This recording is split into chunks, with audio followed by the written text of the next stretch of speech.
চার মূর্তি। নারায়ণ গঙ্গোপাধ্যায়, পর্ব 17। খেল খতম। পাঠ করছি আমি দেলোয়ার সৌরভ। চটকা ভাঙতেই মনে হলো, এ কোথায় এলুম? কোথায় ঝন্টি পাহাড়ের বাংলো, কোথায় রামগড়, কোথায় কি? চারিদিকে তাকিয়ে নিজের চোখকেই ভালো করে বিশ্বাস হলো না। দেখলুম মস্ত একটা পাহাড়ের চূড়ায় বসে আছি। ঠিক চূড়ায় নয়, তা থেকে একটু নিচে। আর চূড়ার মুখে একটা উনুনের মতো, তা থেকে লকলক করে আগুন বেরুচ্ছে। ভূগোলের বইয়ে পড়েছি, সিনেমার ছবিতেও দেখেছি, ঠিক চিনতে পারলুম আমি। বলে ফেললুম, এটা নিশ্চয় আগ্নেয়গিরি। যেই বলা, সঙ্গে সঙ্গে কারা যেন হা হা করে হেসে উঠল। সে কি হাসি! তার শব্দে পাহাড়টা থর থর করে কেঁপে উঠল, আর আগ্নেয়গিরির মুখ থেকে একটা প্রকাণ্ড আগুনের শিখা তোড়াক করে লাফিয়ে উঠল আকাশের দিকে। চেয়ে দেখি একটু দূরে বসে তিনটে লোক হেসে লুটোপুটি। একজন শেঠ রুন্ডুরাম, হাসির তালে তালে শেঠজির ভুঁড়িটা ঢেউয়ের মতো দুলে দুলে উঠছে। তার পাশেই বসে আছেন স্বামী ঘুটঘুটানন্দ, হাসতে হাসতে নিজের দাড়ি ধরেই টানাটানি করছেন। আর পাহাড়ের গায়ে হেলান দিয়ে দাঁড়িয়ে দৈত্যের মতো গজেশ্বর আকাশজোড়া হা মেলে অট্টহাসি হাসছে। ওদের তিনজনকে দেখেই আমার আত্মারাম খাঁচাছাড়া। পেটের পিলেতে একেবারে ভূমিকম্প জেগে উঠল। আমি ঘাবড়ে গিয়ে বললুম, এত হাসছ কেন তোমরা? হাসির কি হয়েছে? শুনে আবার এক প্রস্থ হাসি, আর গজেশ্বর পেটে হাত দিয়ে ধপাস করে বসে পড়ল। শেঠ রুন্ডুরাম বললেন, হো হো, আগ্নেয়গিরি হচ্ছেন বটে। এইটা কোন আগ্নেয়গিরি জানো খোকা? কি করে জানবো, এর আগে তো কখনো দেখিনি। এইটা হচ্ছেন ভিসুভিয়াস। ভিসুভিয়াস? শুনে আমার চোখ কপালে উঠল। ছিলুম রামগড়ে, সেখান থেকে ভিসুভিয়াস যে এত কাছে, এ খবর তো আমার জানা ছিল না। আমি বললুম, ভিসুভিয়াস তো জার্মানিতে। নাকি আফ্রিকায়? শুনে গজেশ্বর চোখ পাকিয়ে এক বিকট ভেঙচি কাটল। ফু, বিদ্যের নমুনাটা দেখো একবার। এই বুদ্ধি নিয়েই উনি স্কুল ফাইনাল পাশ করবেন। ভিসুভিয়াস জার্মানিতে, ভিসুভিয়াস আফ্রিকায়, ছো ছো। আমি নাক চুলকে বললুম, তাহলে বোধহয় আমেরিকায়। শুনে গজেশ্বর বললে, এর মগজে গোড়ো নেই, একদম খটখটে খুঁটে। সাধে কি পরীক্ষায় গোল্লা খায়? ভিসুভিয়াস তো ইটালিতে। ওহো, তাও হতে পারে। তা ইটালি আর আমেরিকা একই কথা? একই কথা, গজেশ্বর বললে। তোমার মুখ আর ঠ্যাং একই কথা? পাঠার কালিয়া আর পলতার বড়া একই কথা? স্বামী ঘুটঘুটানন্দ বললেন, ওর কথা ছেড়ে দাও। ওর পা ও যা মুন্ডুও তাই। সে মুন্ডুতে কিছু নেই, স্রেফ কচি পটল আর শিঙি মাছের ঝোল। শিঙি মাছ আর পটলের বদনাম করলে আমার ভীষণ রাগ হয়। আমি চটে বললুম, থাকুক যে, তাতে তোমাদের কি? কিন্তু কথা হচ্ছে, রামগড় থেকে আমি ইটালিতে চলে এলুম কি করে? কখনোই বা এলুম? টেনিদা, হাবুল সেন, ক্যাবলা, এরাই বা সব গেল কোথায়? কাউকেই তো দেখতে পাচ্ছি না। পাবেও না। গজেশ্বর মিটিমিটি হাসল। তারা সব হজম। হজম? তার মানে?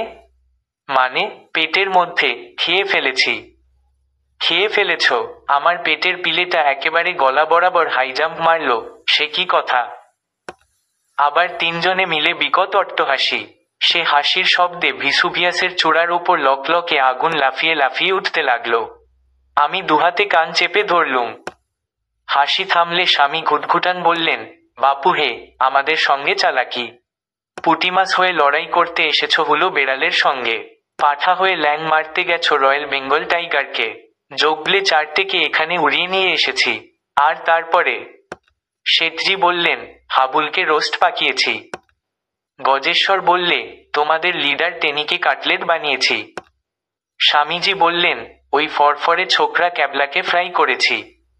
শেঠজি বললেন, তারপর খেয়ে নিয়েছি। আমার ঝাঁটার মতো চুল ব্রহ্মতালুর ওপরে কাটার মতো খাড়া হয়ে উঠল। বার কয়েক খাবি খেয়ে বললুম, স্বামীজি বললেন, এবার তোমার পালা। আর ত্যাগ করতে হবে না, টের পাবে এখনই।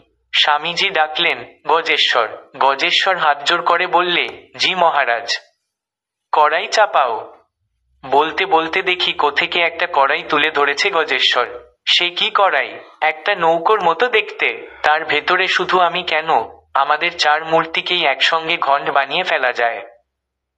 উনুনে কড়াই বসাও। ঘুটঘুটানন্দ আবার হুকুম করলেন। গজেশ্বর তক্ষুনি সোজা গিয়ে উঠল ভিসুভিয়াসের চূড়ায়। তারপর ঠিক উনুনে যেমনি করে বসায়, তেমনি করে কড়াইটা আগ্নেয়গিরির মুখের ওপর চাপিয়ে দিলে। মহকুম। স্বামীজি বললেন, তেল আছে তো? গজেশ্বর বললে, জি মহারাজ। খাঁটি তেল? শেঠ চুন্ডুরাম বললেন, আমার নিজের ঘানির তেল আছে মহারাজ, একদম খাঁটি, থোড়া সে ভি ভেজাল নেহি। স্বামী ঘুটঘুটানন্দ দাড়ি চুমড়ে বললেন, তবে ঠিক আছে, ভেজাল তেল খেয়ে ঠিক জুত হয় না, কেমন যেন অম্বল হয়ে যায়। আমি আর থাকতে পারলুম না, হাউমাউ করে বললুম, খাঁটি তেল দিয়ে কি হবে? তোমাকে ভাজব। গজেশ্বর গাড়িয়ের জবাব এল। স্বামীজি বললেন, তারপর গরম গরম মুড়ি দিয়ে। শেঠ চুন্ডুরাম বললেন, কুড়মুড় করে খাইয়ে লিব। পটলডাঙার প্যালারাম তাহলে গেল। চিরকালের মতোই 12টা বেজে গেল তার। শেয়ালদার বাজারে আর কেউ তার জন্যে কচি পটল কিনবে না, শিঙি মাছও না। এই তিনটে রাক্ষসের পেটে গিয়ে সে বিলকুল বেমালুম হজম হয়ে যাবে। তখন হঠাৎ আমার মনটা কেমন উদাস হয়ে গেল, কেমন স্বর্গীয় স্বর্গীয় মনের ভাব এসে দেখা দিলে। ব্যাপারটা কিরকম জানো? মনে করো তুমি অঙ্কের পরীক্ষা দিতে বসেছ, দেখলে একটা অঙ্কও তোমার দ্বারা হবে না, মানে তোমার মাথায় কিছু ঢুকছে না। তখন প্রথমটায় খানিক দরদরিয়ে ঘাম বেরুল, মাথাটা গরম হয়ে গেল, কানের ভেতর ঝিঝি পোকা ডাকতে লাগলো, আর নাকের ওপরে যেন ফড়িং এসে ফোড়াং ফং করে উড়তে লাগলো। তারপর আস্তে আস্তে প্রাণে একটা গভীর শান্তির ভাব এসে গেল। বেশ মন দিয়ে তুমি খাতায় একটা নারকোল গাছ আঁকতে শুরু করে দিলে। তার পেছনে পাহাড়, তার উপর চাঁদ, অনেকগুলো পাখি উড়ছে, ইত্যাদি ইত্যাদি। মানে সব আশা ছেড়ে দিয়ে তুমি তখন আর্টিস্ট হয়ে উঠল। এখানেও যখন দেখছি প্রাণের আশা আর নেই, তখন আমার ভারী গান পেল। মনে হলো আশ মিটিয়ে একবার গান গেয়ে নিই। বাড়িতে কখনো গাইতে পাইনে, মেজদা তার মোটা মোটা ডাক্তারি বই নিয়ে তাড়া করে আসে। চাটুজেদের রোয়াকে বসে 2-4 দিন গাইতে চেয়েছি, টেনিদা আমার চাঁদিতে চাটি বসিয়ে তক্ষুনি থামিয়ে দিয়েছে। এখানে একবার শেষ গান গেয়ে নেব। এর আগে কখনো গাইতে পাইনি, এর পরেও তো আর কখনো সুযোগ পাব না। বললুম, প্রভু, স্বামীজি। স্বামীজি বললেন, কি চাই বলল? কি হলে তুমি খুশি হও? তোমায় বেসম দিয়ে ভাজবো না এমনি নন হলুদ মাখিয়ে? আমি বললুম, যেভাবে খুশি ভাজুন, আমার কোনো আপত্তি নেই, কেবল একটা নিবেদন আছে, একটুখানি গান গাইতে চাই, মরবার আগে শেষ গান। গজেশ্বর গা গা করে বললে, সেটা মন্দ হবে না প্রভু, খাওয়া দাওয়ার আগে 1-8টু গান বাজনা হলে মন্দ হয় না। আফ্রিকার লোকেও মানুষ পুড়িয়ে খাওয়ার আগে বেশ নেচে নেয়, লাগাও হে ছোকরা।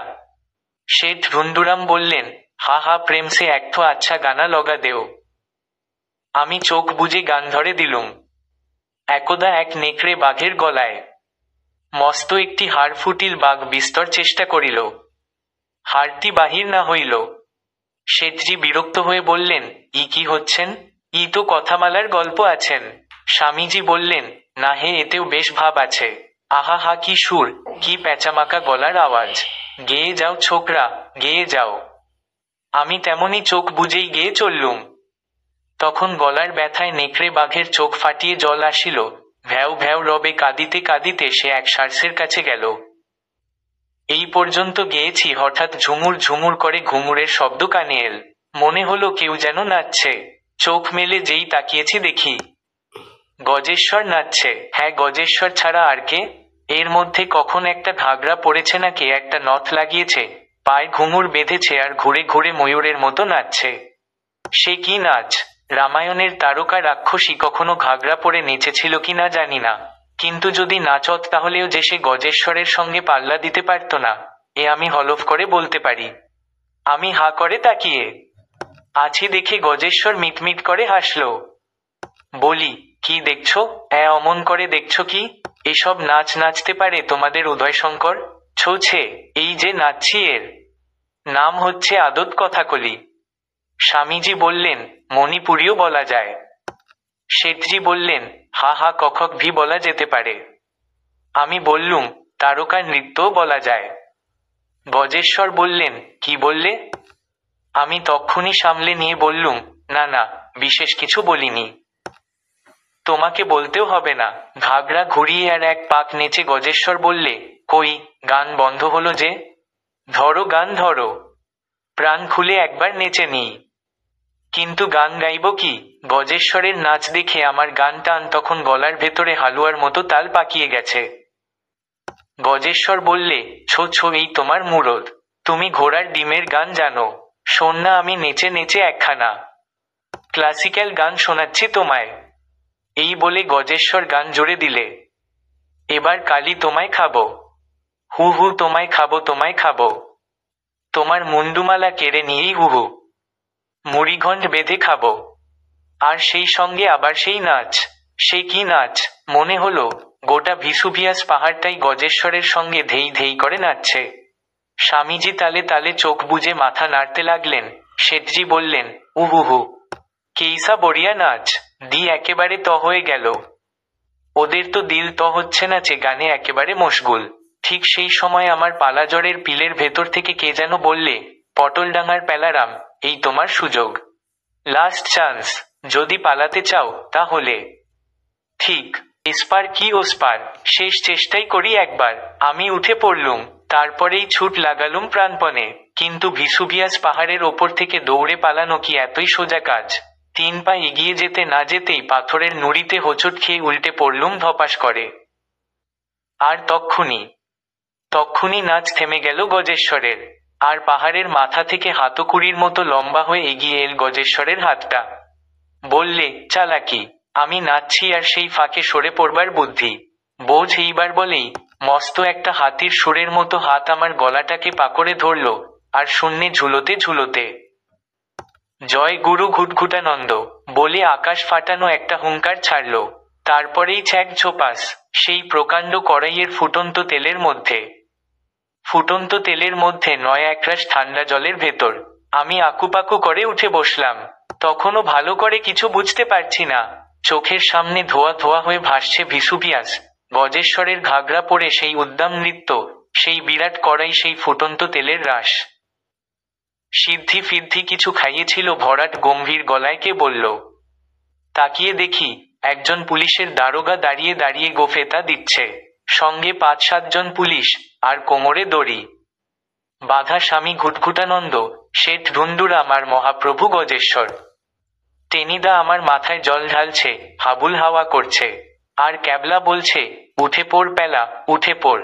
থানায় গিয়ে খবর দিয়েছিলুম, পুলিশ এসে ওদের দলবল সুস্থ পাকড়াও করেছে। ঝন্ডিপাহাড়ির বাংলোর নিচে বসে এরা নোট জাল করত। স্বামীজি এদের লিডার। শেঠজি নোটগুলো পাচার করত। সব ধরা পড়েছে এদের। জাল নোট ছাপার কল সব এদের মটরের মধ্যেই সমস্ত কিছু পাওয়া গেছে। বুঝলি রে বোকারাম, ঝন্টিপাহাড়ির বাংলোয় আর ভূতের ভয় রইল না এরপর থেকে। দারোগা হেসে বললেন, সাবাস ছোকরার দল, তোমরা বাহাদুর বটে। খুব ভালো কাজ করেছ। এই দলটাকে আমরা অনেকদিন ধরেই পাকড়াবার চেষ্টা করছিলাম, কিছুতেই হদিস মিলছিল না। তোমাদের জন্যেই আজ এরা ধরা পড়ল। সরকার থেকে এজন্যে মোটা টাকা পুরস্কার পাবে তোমরা। এরপরে আর কি বসে থাকা চলে? বসে থাকা চলে এক মুহূর্তও? আমি পটলডাঙ্গার প্যালারাম তক্ষুনি লাফিয়ে উঠলুম। গলা ফাটিয়ে চেঁচিয়ে বললুম, পটলডাঙ্গা! টেনিদা, হাবুল সেন আর ক্যাবলা সমস্বরে সাড়া দিলে, জিন্দাবাদ।